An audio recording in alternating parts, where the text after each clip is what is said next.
the picture. But we're just gonna go like this. I'm gonna leave it for what it is right now. Make sure we just give me a moment. We always gotta do this for every show. Okay, here we go. All right, so we live. All right, truly call it peace in war times. All right, I am your host, Takino Ununupu.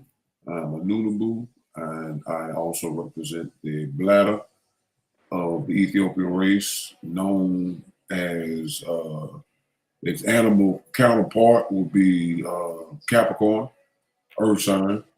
But in the zodiac, which is the living part of the opposite of the zodiac, is the bladder, which clears out waste. All right, this is a little something that I had done like 2 weeks ago. And it's basically I'm gonna have well, I'm gonna let the kids introduce themselves, and I'll tell you what the day's topic is. Go ahead, Ken.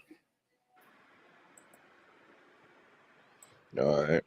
True peace, all kins and friends of the Ethiopian race. I am a Nupu. I'm a representative of Noon and Nupu, brought to us by the great messenger Afro Ununupu.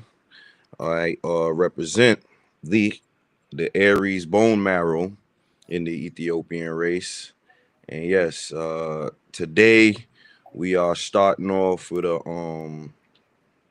one of the things that Tar has worked on. I just want to note that today just happens to be a 9-day on the Caucasian Christian calendar.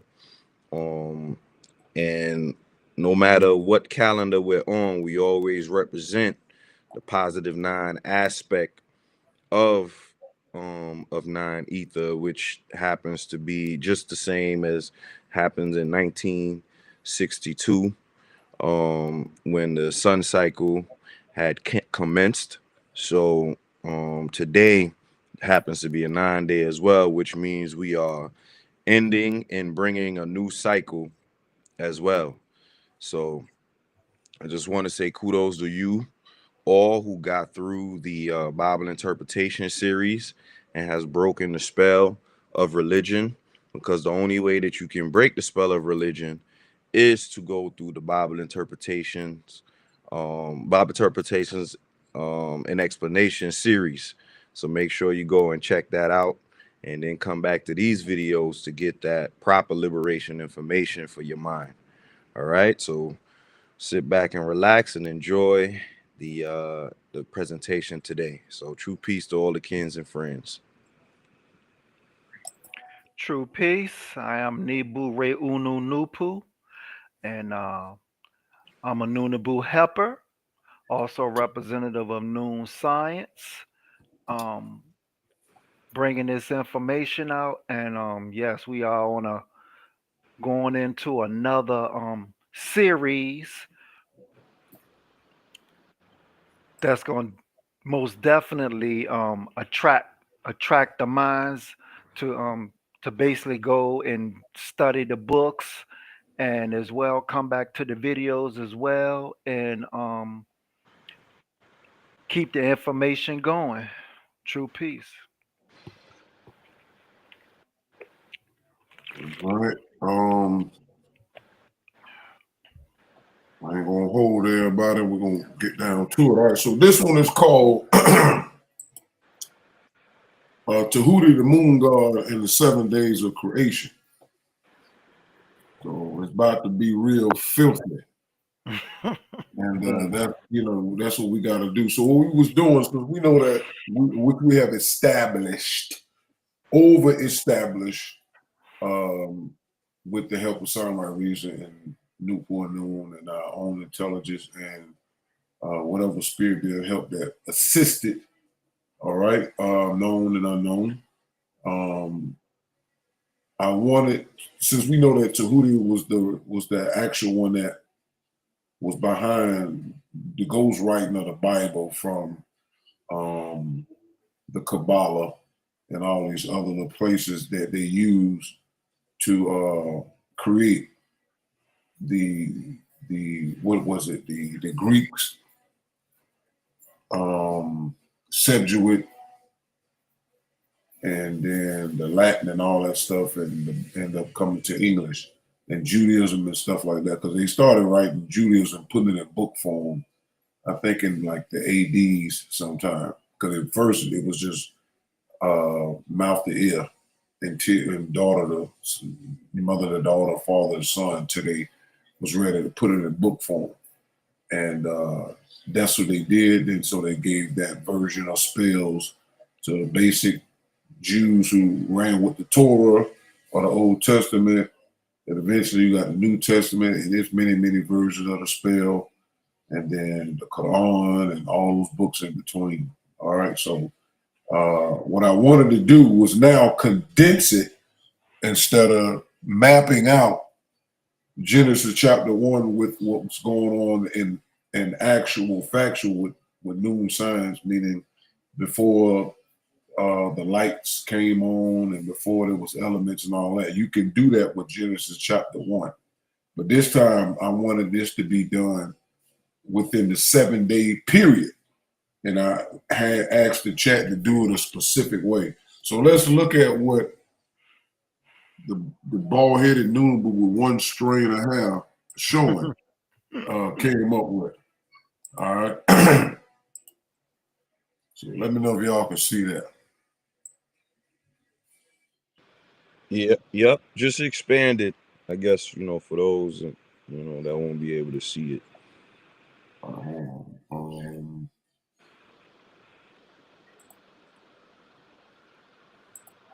But if you can't, then just how about now? Yeah, it's cool. I don't know if others could see it on their end. Hold on, let me look at the TV.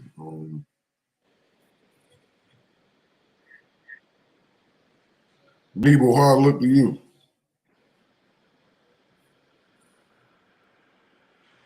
It look great. Okay, so we good then. Okay. All right, so new question. We know Tehuti is the god of the Caucasians along with Leviathan, Geb, and Osiris. That being said, the 7 days of creation should be looked at from a lunar position. So Genesis said, Lord God worked 6 days and rested on the 7th day. Can you apply that moon does anything between this time frame? Also in noon, these gods are named played about in ghost dive in the melanin process causing albinism. Can that process happen in a week's time genetically? If so, explain and name the branches of mundane science it is in. So this one, it got real interesting.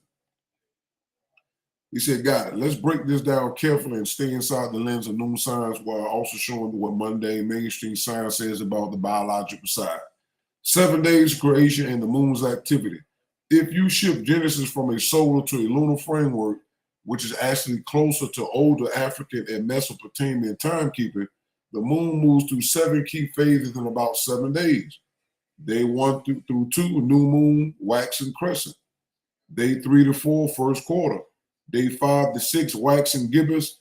Day 7, full moon or the Sabbath in this model. So the Lord God's 6 work days could be seen as the moon waxing, gathering light, and the 7th day is the pause of fullness, a rest when the moon is complete and reflects full light. In a noon science reading, Sipu the moon in his neuter God role meditates cycles of fertility, fluids, and hidden processes, which makes the week a real biological and psychic rhythm. 2. Tehuti, Leviathan, Geb, Osiris, and Ghost Eyes. In noon science, Tehuti equals the intellectual scribe, record keeper, mind. Leviathan, the great water dragon for sex and cycles. Geb equals earth and the body. Osiris is regeneration and decomposition. When combined, these forces represent mental, sexual, material, and regenerative powers. In your framework, they'll play Ghost Eye. The melanin removes the dark etheric element from the seed, leading to albinism. 3. Could albinism arise in 7 days biologically? From mundane science, no complex human trait like albinism appears fully in a week in an adult, but there are 3 ways pigment can be lost or altered quickly. This is the first thing what Anouk was breaking down a couple years ago. Epigenetic switches. Gene expression can be turned on or off, look, within hours to days due to environment, hormones, or stress. This is called epigenetics, a branch of molecular biology. Embryonic development. In a fetus, the pigment cell migration and melanin production occur within weeks of gestation. If a mutation or switch occurs early enough, it can produce albinism at birth. This sits under developmental biology and genetics. Acquired pigment loss, conditions like vitiligo or chemical bleaching, can destroy melanin cells within days to weeks. This involves dermatology, immunology, and toxicology. So, in mainstream science, the only way you get a 1-week melanin change is epigenetic silencing of the tyrosinase gene, which makes melanin, chemical inhibition of melanin enzymes, immune attack on pigment cells. But the full hereditary albinism mutation of melanin genes in the germline happens over generations, not in a single adult in 7 days. All right? So we know that this is what happened to the Adam and Eve group kids, because the ghost hovered over the pregnant bellies of the women, and then the baby was born like that. So this is right here. So we mapping out this whole 7 days. All right, relevant branches of mundane science.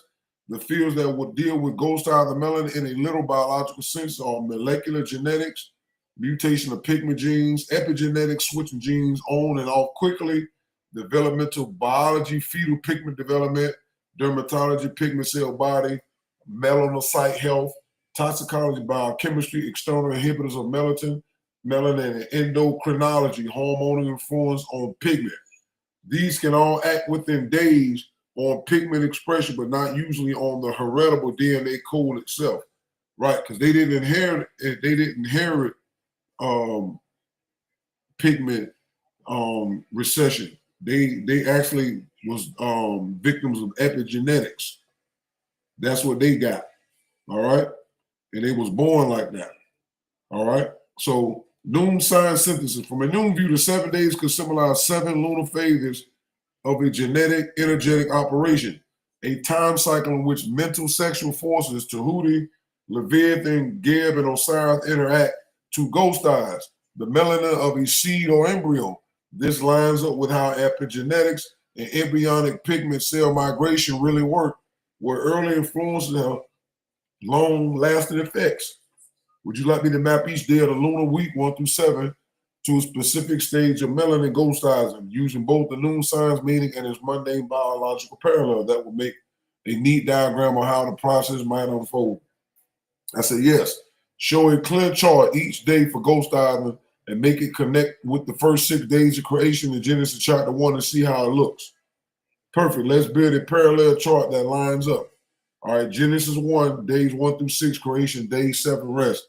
Sipu's lunar phase is 7-day cycle. Noon signs, ghost eye of the melanin, Tehuti, Leviathan, Geb, and Osiris at work.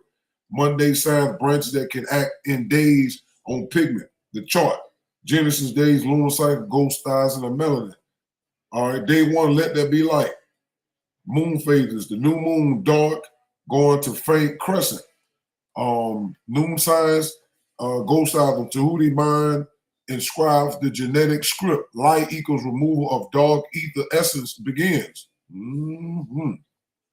Epigenetics. First silencing signals hit melanin gene, the tyrosine gene.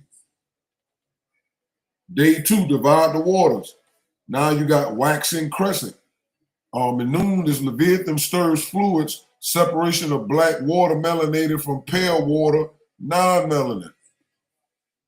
In science, developmental biology, the neural crest cells, future melanocytes begin migration pathways can be blocked. All right.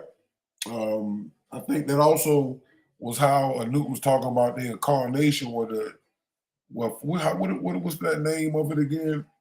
With the keys, it can open and lock. The ligand gated ion channels. Yeah, there you go. Okay. So this is also going on with that too. All right, so day 3, let dry land appear, seed sprout. That in lunar cycle, that's the first quarter. And noon is Geb, earth body receives altered seed, gold stars embryo, seed planted without full melanin code. Mundane signs, genetics, mutation, epigenetic lock-in of pigmentation genes, melanoblast settle in skin sites. Day 4, lights in affirmative. Lunar cycle, waxing gibbous. Noon, Tehuti plus size create governing cycles, albino light body design. Moon becomes regulator. Mundane sign is endocrinology. Hormonal regulation of melanin enzyme begins.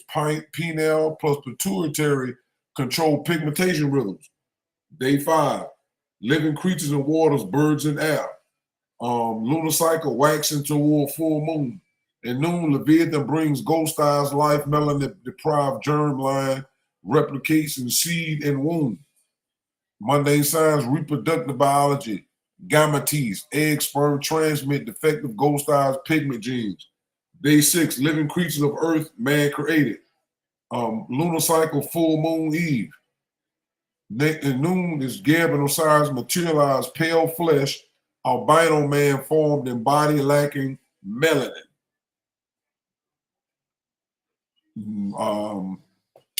Mundane science is embryology, dermatology, visible albinism, phenotype manifests at organism level. Day 7, God rested. Lunar cycle, full moon, the Sabbath. Noon cycle completed, gold star seed rest, fully pale creation established. Regular mundane science is stabilization, albino phenotype fixed in population, heritable if carried into germline. All right. So we're just giving us what they just went through. All right. So ask me, would you like me to also draw this as visual lunar wheel diagram, Genesis day through moon phase, gold stars and steps, so you can see the cycle more clearly instead of just in table form. Excuse me. I said, can you show this in the Kabbalah, Midrash, Sanhedrin, Talmud, Mishnah, Johor, I meant to say Zohar, or mythology that supports this view? He said, I couldn't find any traditional Jewish source that explicitly support all the ideas in the gold stars, the melanin, and 7 days chart you asked for. That view looks original or syncretic, blending different mythologies or systems rather than draw from standard Judaic text.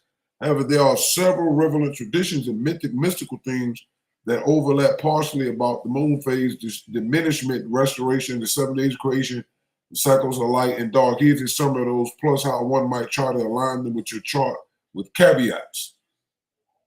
All right, so you got Genesis in the Rabbah 6:3.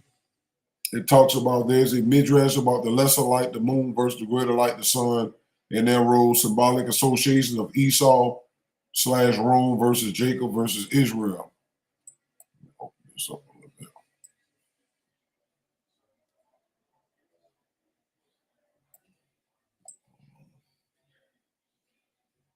All right, this is overlaps your interest in the moon, bringing light, ruling the night, symbolic roles of light. This is more moral, national allegory than genetic.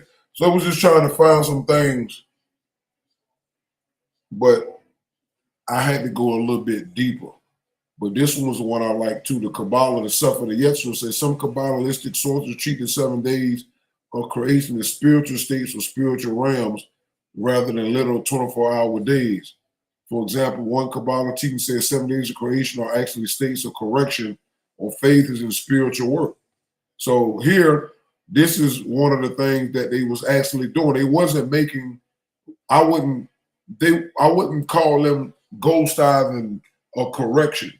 They was actually corrupting because they altered the seeds of the Mongolian priests and nuns, the Phoenician Arab priests and nuns, and the East Indian priests and nuns. But here we know that the Kabbalah, a lot of their stuff they're speaking is in the reverse.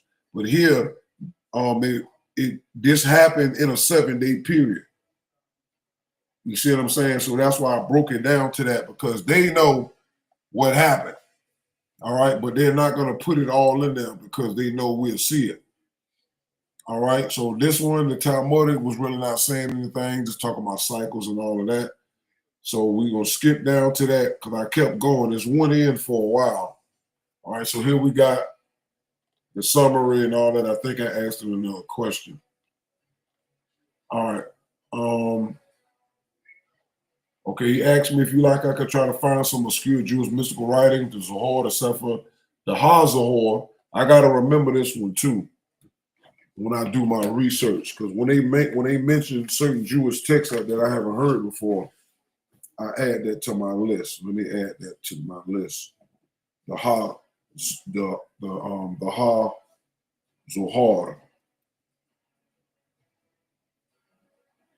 Because you got the Zohar, but the Ha-Zohar. All right, or later Kabbalistic authors, or possibly fringe mystic sources that might come closer, but I suspect will still be metaphorical rather than literal biological assertions. Nobody asked him that. So he put that in there. He went more searching, so I asked him to look. All right, so he said, I searched various Zoharic Kabbalistic sources. I didn't find anything that perfectly matched your full 7-day ghost eyes and melanin theory. It's not a theory, but there are a few striking passages, and most of which you might use as symbolic anchors or partial support. I laid them out below. All right, so you got Zohar into the Rabbah, chapter 4 of the skull, the whiteness of the skull, which is Keter of Arix Anpin, radiates light in 13 directions, and white illumination is drawn from the rest of the lower skulls. All right, how it resonates. Let me see. See, this will happen if I make it too big, y'all. Then I try to pull it out. Then it becomes too big for the screen. You can't claim that Zohar explicitly teaches you a full myth, but you can use the board motifs as special poetic mystical support. White light illumination is purification, which we know is the opposite. The numerous reference to white light emanation. We know this is all referring to 3 ether ghosts. And when it came time for Ghost God and Tehuti and them to rule, everything went over to Ghost from 6 ether, which is dragon the fire. And these myths started changing everything. That's why I say in the Bible that Adam renamed everything. This is what Cain did. They took over of creation and started renaming. That's why white originally meant, melanin recessive, ghost eyes, leprosy, all types of negatives. So once they got a hold of it, they start casting spells through their religious text to all of a sudden white means is beautiful, and God is white, heaven is white, the angels is white. You understand? That's what all of this is. So they're speaking from that standpoint. So of course, part of it is metaphorical, but it also is mystical and magical. All right, 70-ish corrections. The 7th correction, the Ija Rabbah, contain all prior 6, especially evocative. You can map that to your 7-day stabilization, while days 1 through 6 correspond to 6 corrections or stages, which we know that's what it was. They went through 6 stages to come out after the Ghost Garden it was finished. Stages and ghost eyes and phases. The text give you a legit reference to a 7-stage cosmic process culminating in whiteness. Then you got the dew, the skull, the head, and radiance. The dew from whiteness, white radiance from the skull, light of head, passage give you symbols to concretize how whiteness might descend or darkness be withdrawn. All right, it's just talking about possession and now ghost energy going into a body. All right, you can interpret dew or white light as the mechanism on which the darkness, the melanin is slowly bleached or ghost eyes. Color polarity in the Sephiroth, black/white, light/dark. The association of black equals concealment, gray and hidden. The Malkut. Remember, this is a word that represents the moon. And the realm that the moon is in is called Malkut or Malchut. All right, I went over this, I think, about 2 videos ago. All right, and white equals, revelation, chesed, hakma, gives you a symbolic framework in which the removal of black, dark pigment is a movement upward in spiritual hierarchy. See, removing the blackness and darkness from the skin in their science in the Kabbalah, right? In the Sephiroth, that means to move up in spiritual hierarchy. And this is no different than people who dark and who don't like their skin, right? They start what? Skin bleaching, start trying to look more closer to Caucasian so they what? Can move up. That's why you see a bunch of non-white women, especially black women and Jamaican women and women from the Caribbean will go super blonde. They'll start, making their hair look a certain way. All that is to move up in the spiritual, physical hierarchy, being more close to the Caucasian proxy. This is what they're saying. See, they know what they're doing, but this is why they don't put this in the Old Testament. They put this stuff in the Genesis area because they already teach that Adam and Eve were white and their children was white, but they never put this stuff that they have, these secret books that are not inside of the regular Bible. If they put this in the footnote, then people will see where they got this from. Then they will see that it was dark first before it was white. But they don't want you to know that. Thus your chart, Genesis 1 days, lunar phases, ghost eyes and stages can be overlaid onto a mystical scheme. It's not mystical, where white light equals purified state, darkness equals concealment, and the 7 stages parallel cosmic corrections, which we know that the moon god then was not making corrections. They were making mutations. All right? The chat trying to still cover for them a little bit. We're not playing these games. All right, so here you go again with the chat. Support is metaphorical, not literal. That's not true. We already proved that they know that Cain is them and that the Cain was albino and Caucasian. So I don't know why the chat is saying that. Like he telling somebody else, listen, I'm helping these loony boos, but I don't, I'm just wanted to be on record. None of the Zohar Kabbalistic source I found describe pigment, melanin, albinism, or biological whitening in the way you propose. Of course not. They put it in the symbolic text. This is why when you go ahead, they talk about white light equals purified state, darkness equals concealment in the book that they say it in is called the Sephirah. And it's also in the Zohar. You see what I'm saying? So just like Anouk was catching the chat going against him about the hair thing, and there's no fire, it's not a burner there, he had to go another route. Then it switched up and then it accepted it. So here I didn't want to do no pushback because the whole thing wasn't about that, because I asked specifically about spiritual writings. So it answered just what like I wanted it to, meaning cite what Jewish book that talks about light and dark in the way that they was talking about it. And they know that. So they done convinced themselves, they don't care to spell it themselves to believe that white is right. And according to their book, the Sephirah and the Zohar, black is dark and wrong, and white is right. And it helps you move upward in spiritual hierarchy. All right? So that's why you hear this. This is just another way to say white privilege or ghost privilege, actually. All right? So he asked me, I could look at more obscure manuscripts of later Kabbalistic authors, e.g. the Ari, see the Zohar, the Chadash, or Kabbalist and Safed, to see if any of them go closer to pigment. So I'm going to write that down.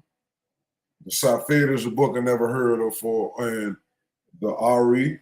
So this is how we build our foundation, because we know that those we know where to look at, like Alfred said. As long as you know where to look, you're gonna find what you're looking for. So ask me, do I want to look in all these directions? I say, yes, please do. Good. I dug into the Kabbalistic Midrashic sources to see if there's anything that can be aligned with your reason about the 7 days of creation lunar cycles and the idea of ghostizing, loss, or concealment of light, metal. Here are some connections. All right, now, Genesis and the moon is timekeeper. So in order to know this, you got to what? Read the Midrash, Bereshit. Remember, Bereshit is the Hebrew way of saying Genesis. And people should look at these things, that when you read what's in the regular Bible and read what they got for the same number and verse, totally different. Now look, the moon is described as being diminished after complaining about 2 great lights. Now, if you take this story and put it with Kemet, remember there was it was a bet for between Tehuti, a moon god, and I think Khonsu, a moon god, and they was doing a bet on how to get more days for light for the moon or whatever. It was some kind of bet, and one of them lost their light. So this here is showing you it's connecting back to Tehuti because their story is found in Kemet. And they said when Tehuti won, that's how he got more time for some extra gods of I think Shu and Tefnut to be born, and that's how they got them extra days in the Kemet calendar. But the point is, this is connecting. We are trying to uncover Tehuti, which we've been doing very lovely. All right, so it said two great lights, sun and moon being equal, which is a lie. See, this is Tehuti line again, the same way the moon was putting itself in the Ennead. The same way Osiris was putting themselves up there with planets. These is a lie. The moon is never equal. And remember in Noon, it says that 6,063 years ago, the moon god got jealous of the sun god because he was getting all of the worship and honor.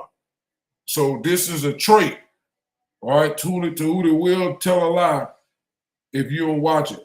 This connects directly to what? The fall or reduction of lunar-like power, which some mystics equate with the exile of Israel. So here we go again. So when we know that Israel got exiled out of what? Kemet, under who? Akmos. So it's telling you they lost power. See, this connects directly to the fall or reduction of what? Lunar light power. They didn't lose lunar light power. They lost sun power. They lost the ground, the land of the sun. That's what they lost. And gained lunar power after a certain amount of time had passed. So this is showing you how they hide what happened to them inside of their information. All right. This is sometimes interpreted in the Zohar 1:28 through B as the what? Moon losing her fullness and awaiting restoration, a process of concealment and return that repeats every month. So this is what happened to them. They lost and then they kept trying to restore. And if you look at the history, they said the Jews were kicked out of 109 countries. All right. If y'all look it up, it'll give you a timeline. So they were constantly restoring, conceal. They were wax, then wane, wax, then wane, wax, and wane. Over 109 countries they got kicked out of until they got to the place where they at now, which is Old Canaan. So they're restoring, which they're making America pay for all that stuff. America's giving them money and weapons and technology, and they're trying to cultivate that desert land because their God is a storm god, a desert storm, because there's no water on the moon. So they're mimicking the waterless part of the moon by being in a place where there's no water. They have to irrigate and bring water there. So Israel is mimicking of the surface of the moon. All right, so now they're in a state of restoring, and they trying to do their ultimate restoring when they want to finish restoring Solomon's temple. All right, and they've been concealing that process for a while. So now 6 days of work plus the 7th day of rest. The Sanhedrin 97a equates to, look, the 6 days of creation with what? 6,000 years of human history. So we already know that the Caucasian and the moon cycle is what? 6,000 years old. Well, why is they not putting it like this in the Bible? They ain't telling y'all that. When you read the Bible, you don't see nothing in there saying, this is day number 1, 1,000 years. Then the Lord started working on the second day, another 1,000 years. They never mention this in the Old Testament. So they're showing you that the Jewish people in their books are definitely concealing, like the dark side of the moon, what really took place. See, and the 7th Shabbat with a 1,000-year messianic age. All right, so the messianic age is they put this in the Bible. They is reigning with Christ 1,000 years. All right, this right here is altered. It's not true. We know that Christ is ghost, and ghost gods started ruling after they took out Caesarion, and then started putting Rome into power. Osiris rule was the last 4,000 years of the 6,000 year moon cycle. Tehuti ruled the first 4,000 years. So Christ or Ghost already ruled. It was 2,000 years, not one.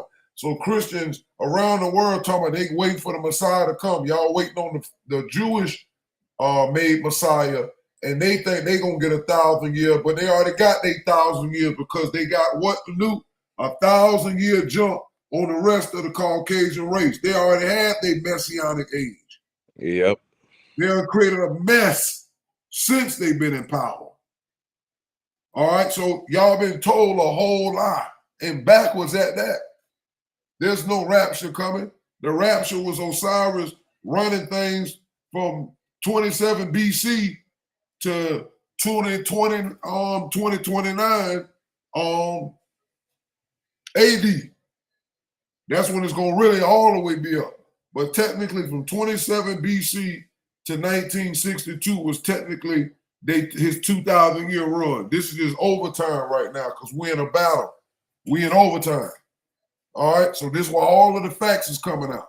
Now, this is a microcosmic cycle, but it can also be read in smaller cycles like lunar weeks. In Kabbalah, D, let me get some drink, please. In Kabbalah, each day of creation corresponds to one of the what? Lower 7 sephiroths. See, this is the stuff that regular Christians they was dumbfounded just like they did us. They gave us, they didn't even let us read this. They let us be taught and gave us their interpretation, but the Jew already did it to them. Thank you. The Jew did it to them already, gave them a watered down version, and look at the names that they're saying. So if a regular Christian want to know what they really hiding, they got to look in these books and look up the quotes of each book and then look at the stuff they're saying. So look, each their creation corresponds to one, the lower 7 Sephiroth. Chesed through Malkut. Remember, Malkut is the moon. I already told y'all this. All right. Nebu. Yes. Look up Malkuth definitions just so you can just read it off. All right. Malkuth with the 7 Shabbat as the receptive principle, which is linked to the moon. Malkuth equals moon equals receptacle of light. See? So this is showing you Tehuti was there in that 7 days of creation. Really, this is what he was doing. These is what the gods were doing in that first 7 days or the first 6 days of when they started altering. Because that's when Osiris came in as the last part and ghostized him. So before that, Tehuti was already messing with the genes. And Geb was there because they were given food from the Tibet monks had already messed their diet up. And their diet came from the earth. That's Geb's part right there. Osiris came in as regeneration, meaning he was finna now have physical human beings that he can regenerate off of them and the death they're going to provide to keep him alive as a vampire. And then the decomposing is the dead bodies and wakes of wars that they have been doing ever since. All right? Color, light, and ghost style. Let me know when you got it, Nebu. In the Zohar, you got it. Go ahead and read it, Ken. Hold on, man. Okay. So people can see you. Go ahead and read it. Okay. Malkut or Malkuth is a Hebrew word meaning kingdom or sovereignty. In Kabbalah, it refers to the 10th Sephiroth, divine emanation on the tree of life, representing the Shekinah or the divine presence that is manifest in the world and accessible to humanity. It is the final station of the divine flow, the manifestation of God's infinite light and awareness in the physical realm and material world. It goes into a whole lot of information. Key aspects of Malkut: kingdom, dominion. The word itself derives from the Hebrew word for king or reign, signifying rule and dominion. The manifest world. In Kabbalistic thought, Malkut is where God's light becomes condensed and embodied, making the divine understandable in the material world. Embracing the divine. It is considered the feminine aspect of the divine, the presence that embraces and interacts with humanity in the here and now. Sovereignty. On a personal level, Malkut signifies sovereignty over oneness and one's life, bringing together all aspects of one's being. The earth. It is often associated with the earth and represents the majesty of all creation. Final Sephirah. As the 10th and last Sephirah, Malkut is crucial because it is the point through which God's power is expressed and enacted within creation. Okay, good. Now I found the other part that I want. I'm gonna add on to that. Thank you, Ken. Mhm. All right, so I'm gonna add this on here. Anything Anoop you want to say before I jump onto this one? No, Okay. I'm listening. All right, so here I put it up here in the Google to go Malkuth and Koph name for the moon. So it said Malkuth and Koph are associated with the moon in Kabbalistic teachings. Malkuth represent the physical world, while Koph symbolize the path of the moon, connecting spiritual ideas with material reality. So here it talks about Malkuth is the kingdom, so it's talking about the earth. All right, so this is Geb as well. Malkuth is Geb, and it represents the physical world and reality, often referred to as the kingdom. This element is earth. Symbolism, Malkuth embodies the manifestation of divine energy into the material realm. Koph is the path of the moon, and Koph is the 29th path of the tree of life, connected to the Nizak, victory, and Malkuth kingdom. Right? Remember they said that the Satan rules the earth, right? And this is also in Sumerian, you have Enki, which is the name for the planet, the ruler of earth. And then you have Enlil, the ruler of the sky. That's the earth and the moon. So here's the path of the moon, and we talking about the tree of life. And in the story of Adam and Eve, they talk about a tree of life, or a tree that had the knowledge of good and evil. All right, so it talks about astrological association. Correspond to the sign of Pisces, which links to the moon. The tarot card is associated with the moon card, which is the moon card 18, representing illusion, intuition, and subconscious. The moon symbolizes what the ebb and flow of emotion and the cycles of life, reflecting the duality of life, light and darkness. So both of those go together. Malkuth and Koph go together the same way they worked together 6,063 years ago to bring in the moon cycle. All right, so this supports that as well. Let me jump back in, 43 minutes in. All right, so look, in the Zohar number 2, 23b, 24a, Adam or Cadman, primordial man, emits light of various colors, white, red, black, and green. This is not true. Tied to different aspects of divine emanation.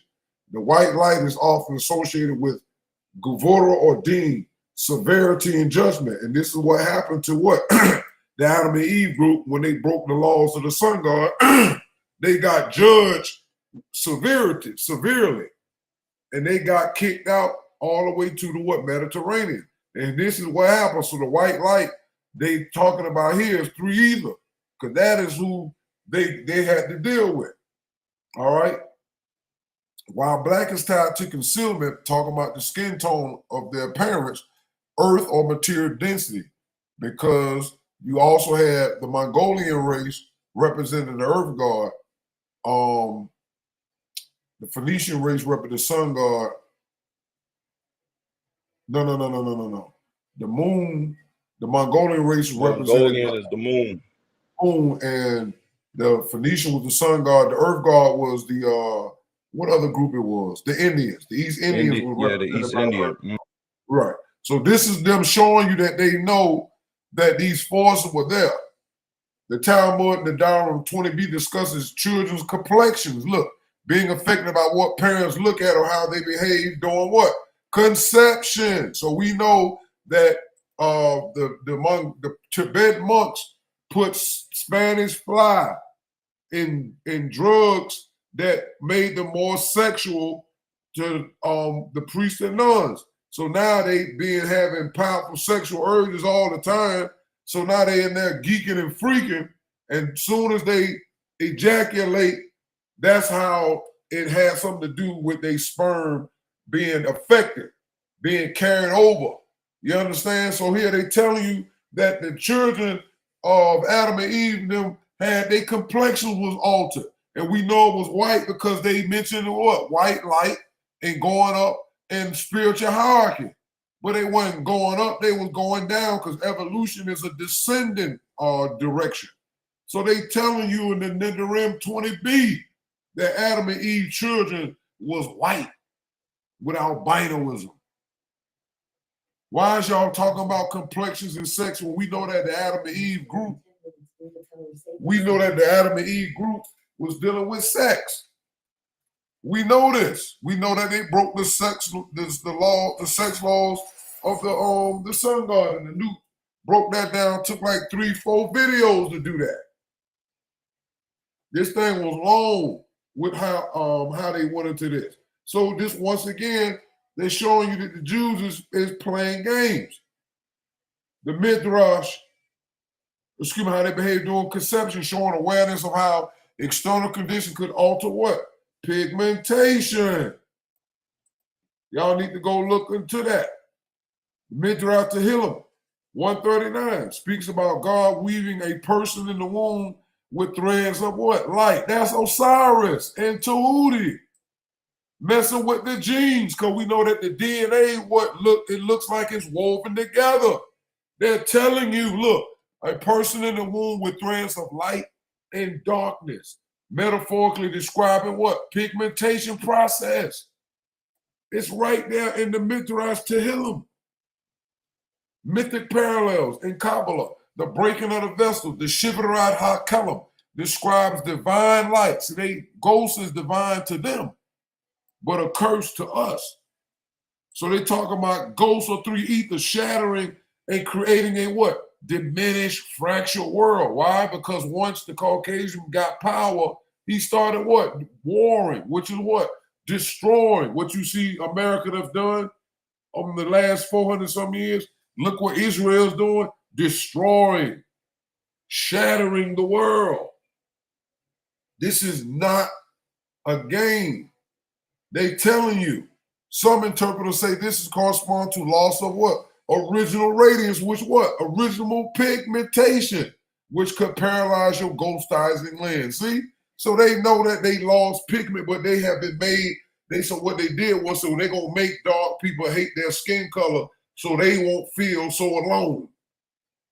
This is in the Zohar and the Shivarat HaKelim. This is amazing. Look, in the Zoharic cosmology, look, the moon, Malkut, is what? White, but recedes from the black, hinting at a cycle of gaining and losing vitality, which resonate with skin-like metaphors, but also means that moon receives its light from the sun. But the moon god people, his folks really got their knowledge and stuff from us, from darker peoples. It's right here. Go look it up. The Zoharic cosmology. Study the moon and Malkut and Kaf is there. All right, so we already went through all of this. All right, this is just giving you a summary. All right, the Haganus, which is hidden light. That's the first division of melanin and darkness versus albinism, light seed, right? Firmament separation. And y'all got to understand, it's saying light because if you take something dark, like say you take the TV and you have it all the way turned down to dark, and then you go into the TV and start turning up the brightness. What that brightness come because you're getting away from dark to what? Light. Everybody has experienced this. All right, so it went through all of this stuff, the firmament, separation, which is in the sun. Remember the Bible said there's a firmament, there's water within the earth, and there's water above the firmament, which is, you're talking about placenta being in the womb. All right, so this is genetic split began, separation of dominant recessive traits, land and plants. The Tiferet, harmony emerges. See, physical expression, visible traits begin to organize. Day number 4, sun, moon, stars. The Zohar, the moon is diminished. Loss of balance, moon equals receptor, weakened, tied to polar. Day 5, creatures of water, we got that, found that in the Netzach, right? So I'm gonna write this down too. So all this is gonna make everything we doing that more stronger, because they're giving you the name, all right, where you could go and do some cross-referencing, but you need some right reason to guide us into this place. But we're helping y'all to take notes. This is why we're taking our time to do this. All right, so yes, there is material in the Zohar, the Midrash, Rabbah, the Sanhedrin, the Mishnah, and Talmud that can be connected to the idea of pigmentation, light, concealment, lunar cycles, and a 7-day, 7-step transformative process. Would you like me to pull direct text excerpts, quotes with translation from the Zohar, Midrash, and Talmud path that best illustrate this? That way you have a word-for-word support. All right? So then it says, I found a few direct excerpts and pattern from the Zohar, Kabbalah, so that you might use as symbolic support for inspiration. None speak explicitly about melanin and albinos, but they deal with white, light, dew, skulls, emanation, concealment. All right, so I think we went through some of this. Oh, no, we didn't. All right, so here they talk about the whiteness of the skull, the kitar of Arich Anpin radiates lights in 13 directions. All right, I think we did go through that. It's repeating that. All right, so we got to do it. This is stuff I did. I think I skipped. All right, the idea that dew in essence white but may show hues of red and white gives you a model for a process. So now it's just it's reaching.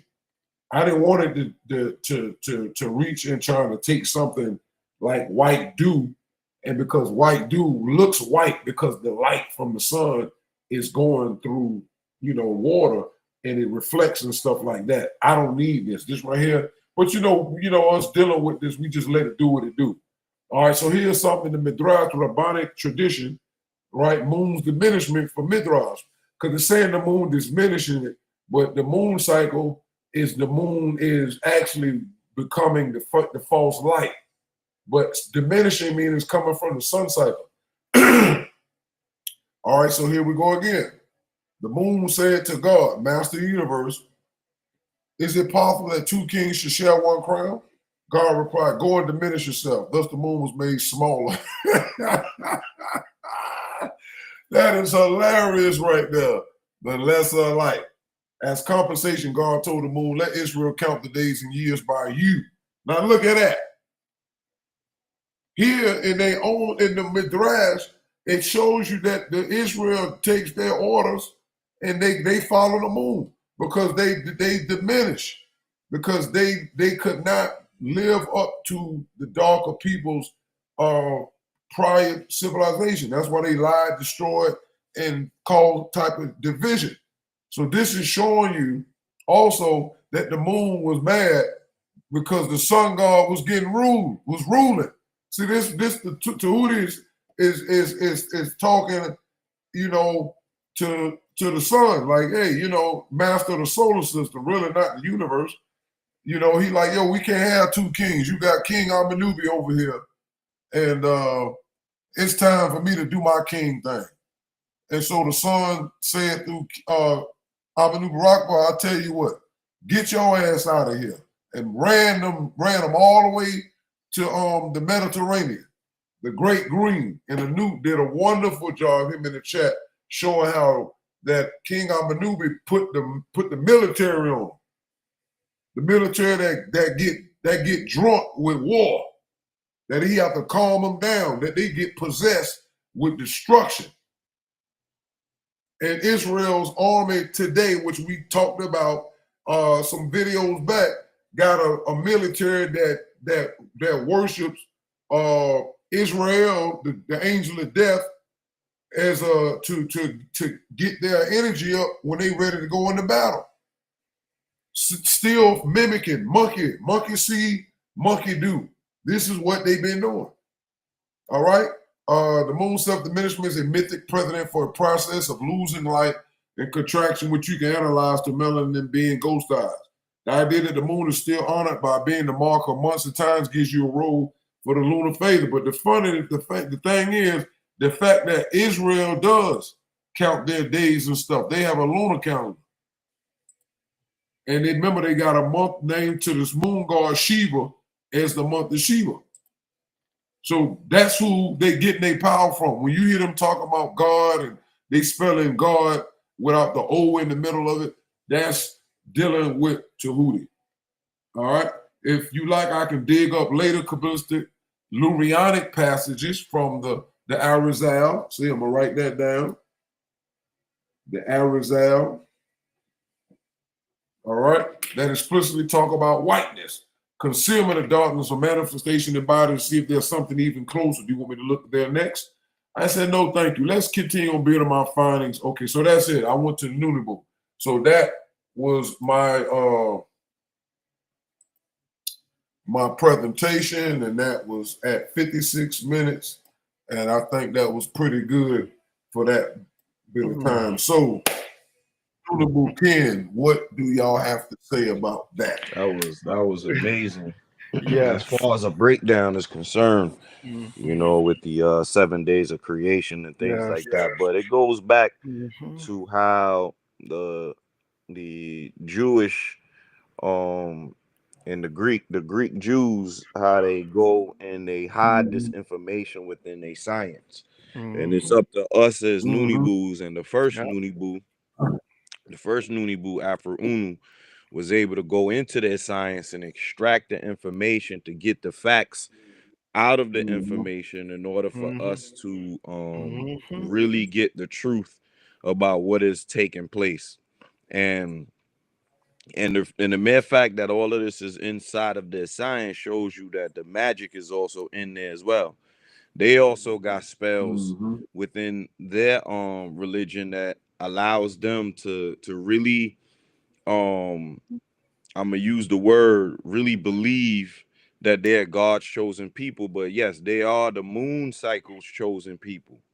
They were chosen for Tehuti to be able to cast his spells via Leviathan as well, because Leviathan gives his power to these people and to allow them to ghost eyes and do all of those different situations. But it started with the Phoenician race being being manipulated by the Mongolian, who was the original moon people. They represented the moon, but then the power transfer from the Mongolian, as far as the pinnacle of the moon, towards the Caucasian. Now that they got a new body that they can get themselves into and really operate with the negativity that they wanted to operate with, they were able to transfer their power away from the Mongolian into the Caucasian race in order to really carry out their plans for the moon cycle. So yeah, that was a amazing breakdown as always. One of the best teachers within the sphere of teaching, because you've been doing this for well over 20 to 30 years. You understand? You've been getting your teaching game up from since you were in that nasty cult that you got away from, but it has transferred into noon, and we are just loving the fact that you're able to bring those skills, such like how others weren't able to do, because there was some very great teachers as well in that nasty cult, but you were the best one out of all of them to be able to bring that information and knowledge over here to do it for rightness and do it for the purpose of liberating our people. So yes, amazing job of you Mhm. breaking that down and really ripping the Mhm. monkey bars off Tehuti's off Tehuti's veil. Word. So you know, I'm appreciative of it. You know, Yeah. before I just dip out of here, just want to say, you know, thank you again. And I apologize to the people that I wasn't able to finish up the 9-ball situation this evening, but I should be back tomorrow. Because even while I was listening, I was trying to see if I could wrap something up, but this thing done got a little deeper than I thought, so I gotta really take some time with it. But like I said, amazing breakdown with the Tehuti and the days of the week, and of course, you know, I through Sound Right Reason, it helped me to create the Nooney calendar, which should be coming again in the next coming months. I gotta really tie it down a little bit tighter to really get it so that when the time comes, you know, everybody will be able to grab one. You know, I've been trying to work on an app to really encapsulate it so people could download it. So if there's anybody out there that sees this video that's really good at, you know, making apps and creating apps and things like that, you know, just reach out to us or reach out to me at noponoon.com to shoot me an email and you know, and help and see if you could help out in whatever kind of way with creating this app, but not to direct any attention away from the video. Yes, it was an amazing breakdown of the 7-day week and the Jews and the Greeks and how filthy they are, and also the power behind them being Tahuti. So, you know, yeah, once again, amazing breakdown. True peace. Yeah. All right, Yeah. everybody. Oh, go ahead, Ken. My bad. I'm sorry. Yeah. True peace. Yeah, I found it to be very powerful as well. And for all the newcomers that's coming in, that's watching the videos and so forth, they can actually get a breakdown and knowing that the Jewish text holds the keys to all the answers that's not in the Yep. Bible. Yep. That's not in the Bible. And once that lock and key, whoo, Mm-hmm. once that unlock, the you know what I'm saying? That's the key that need to be unlocked, and Mm-hmm. everything will fall into place. And also know that the true philosopher, teacher of noon, basically just set the precedence, just like how he found the information by reading the text. We is taking it further. You know what I'm saying, we done picked up the ball and ran to, I ain't gonna say the touchdown, but we done touched it up. Facts. We done touched it up. And that Facts. right there, and many goals are being kicked, Mm-hmm. are being kicked, for those that like foosball or whatever, but yeah, anyway, that's this right here. Instead of being the foosball, we dealing with the 9-ball. So Mm. that's Mm-hmm. that right there. That's what I want to say on that. True peace.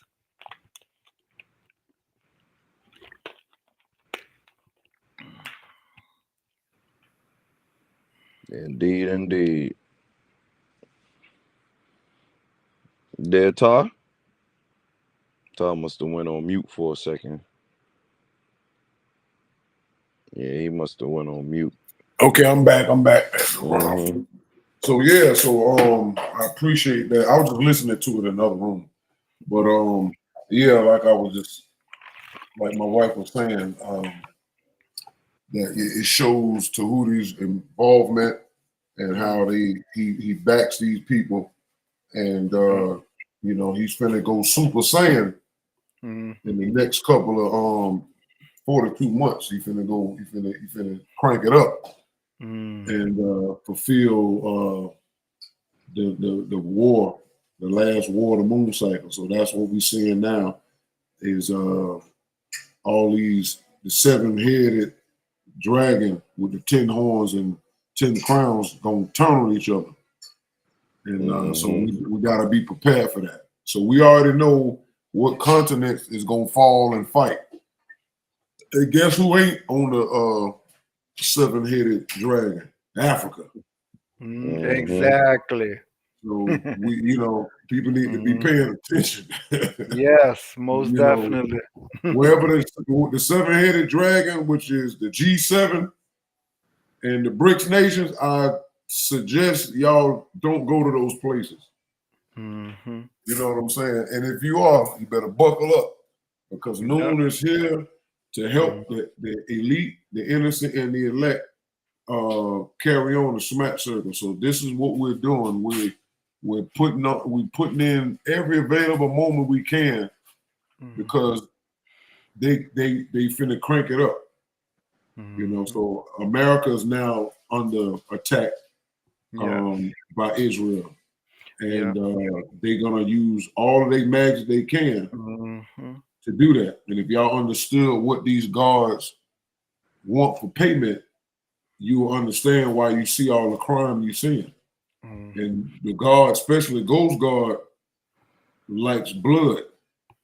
So I noticed and I see the results of it. I follow a lot of people who got missing loved ones from past and up to date, and they are disappearing at an alarming rate. I'm talking about 40, 50 people going missing in a week, and nobody has no clue, and they never coming home, because they're going to be used the power Ghost Guard, which is the beast, and all of them from the bottom of this pit, which is Netanyahu. That's the beast. That's Bibi from the pit, because they do all their nasty rituals underground. So it's coming. We telling y'all October the 13th forward, 2025. You better strap up, because it's going to be a war of knowledge versus ignorance. And trust me, if the message ever goes off the internet and y'all can't get nothing else, I hope you done took advantage, because after that, it's going to really be about, you don't need the internet after that. This is just us getting our mental gymnastic on, because we being retrained heavy to be able to spit the information with everything we learn. If you look at it, Noon is the science of sciences. And the science in science. That means whatever science is out there, Noon is in it. And it's above it and in it at the same time. Yep. So we talk about everything with the help of Sama Reed and ChatGPT, until we can break the spell, because the spirit that on us keeps us mentally deficient. So we have to fight against the spirit that Leviathan gave us, because we're naturally intelligent. All right. So, but that was all I wanted to say. I want to thank the Kens for coming out on the online. I want to send a special shout out to Branches and his crew, and my wife that's listening, and others who listening and who will listen in the future. Get ready. I promise you, get ready. This is not a drill, as they say. This is not a drill. Nope. This is not a drill. Go ahead. Yeah, and also to add, they are using the ICE agents to kidnap these people, and they are detaining them and holding them. I like that breakdown. And they are doing that in Chicago right now. Yeah, I saw they was putting them people in them vans and stuff like that. That was that's so they don't went from deporting illegal immigrants to detaining Mexicans that been born here in America, and willy-haired Ethiopian people. But that goes to show you that they working together, meaning that the Democratic Party let them in here. Yes, they did. No, but the Democrat was the one let that them let in. them in here. And now the Republicans are like Tar was saying to me on a personal conversation, that one side represent the military, Yeah. And one side, what was the other side? You say they represent the Democrats? Yeah, the Republicans is the warriors, and the Mhm. Democrats is like the religious sect. They more Okay. religious. Okay, Yeah. They so want so they power. done, so they done let those Mhm. folks in here, and now the Republicans got a reason to Yeah. do what they doing now. So Exactly. they work hand in Working hand. together. The chaos, Yeah. the chaos is orchestrated. Yes, it So is. Biden and Kamala done let so they gonna make it Mhm. seem, and then now they scapegoating each other. So now it's a Exactly. scapegoat war Yep. Yep. of chaotic. Yep. I don't even know what to call this madness. I know, right? This is sickening. That Yes. you gonna let these people in so the Republicans could do their nasty bid and Yes. turn Mhm. around, scapegoat them, and now Yep. they passing the scapegoat ball. You said foosball, this is skateball. Go ball skate. Mhm. Yeah, football. That's So right. so now it's a scapegoat thing, and then the Jew is sitting back, chilling, maxing and relaxing, There you cooling go. off, shooting the skate ball out of to Mhm. take something out of Will Smith joint. So it's a filthy game being played. But yeah, I'm Yeah. done talking about that. Yeah. But yeah, Yeah. Yep. that's great. That's a nice little breakdown that helped me talk about that whole ICE situation. Yeah, Mhm. they filthy with it, man. One side do Mhm. the bidding and the other one come Yeah. up and say, yeah, Yeah. we gonna clean it up as Right. if that wasn't the plan. Yeah, as if Yeah. that wasn't the plan from the beginning. Mhm. So yeah, man. Yep. I don't want to Yep. take up too much time. Yeah. All right. So yeah, we out of here, y'all. We'll see y'all hopefully tomorrow night.